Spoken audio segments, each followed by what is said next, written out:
Сэтгцийн эрүүл мэндийн үндэсний төвөөс үзүүлж байна. Хэсэгхэн цаас ч гэсэн танд ямар ихээр нөлөөлж болохыг харцгаая. Стресс нь өөрийн гэсэн үүсгэгчтэй. Та юунаас болж стресстэй байгаагаа таньж мэдвэл шийдвэрлэхэд өхөн болдог.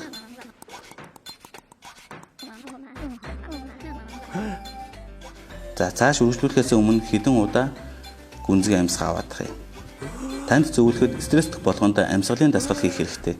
Энэ танд тус болно. Стресс нь өөрийгөө хамгаалах механизм юм.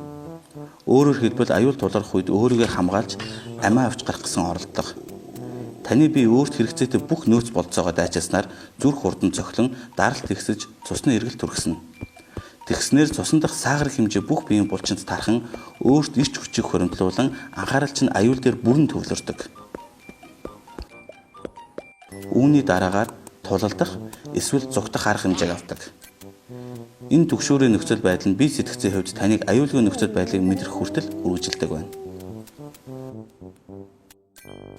21-р зуунд бид нар маш олон зүйлсээс болж стресстэх болсон бөгөөд амь наснаас гол учир тэр дорн шийдвэрлэлгүй орхих нь олон.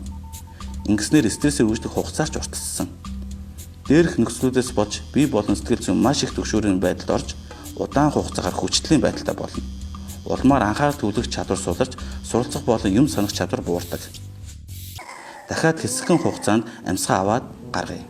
Яагаад гэвэл стресс нь физиологийн хариу урвал гэдгийг ойлгож авлаа. Гүнзгий амьсгаа авснаар стрессийн үед илэрдэг бие махбодын шинж тэмдгүүд буурдаг байна. Тэгвэл бид нэр амьсгалын дасгалаас өөр юу хийж болох вэ? Үр дүнтэй хідэн аргыг санал болгоё. Нэгдүгээрт дасгал хөдөлгөөн тогтмол хийснээр стрессээс үүдэлтэй хуримтлагдсан илүү л ирч хүчийг гадагшлуулахад тусалдаг. Үр дүнд нь та илүү тайван болно. Харин одоо бүгдээрээ асуудал руугаа оръё. Өөрийг чинь стресстүүлээд байгаа зүйлсийг жагсааж бичээд хэрхэн шийдвэрлэх талаар төлөвлөгөө гаргах. Ингэснээр стрессийг даван туулахад хялбар болно. Ганцаараа буй стресст хэн нэгэнтэй ярилцаж мэдрэмжээ гадагшлуул, нийгэмтэй харилцаатай байж хөгжилтэй байхыг хичээгээрэй. Яагаад гэвэл чи нэгэн зэрэг инээж удирдах чадахгүй шүү дээ.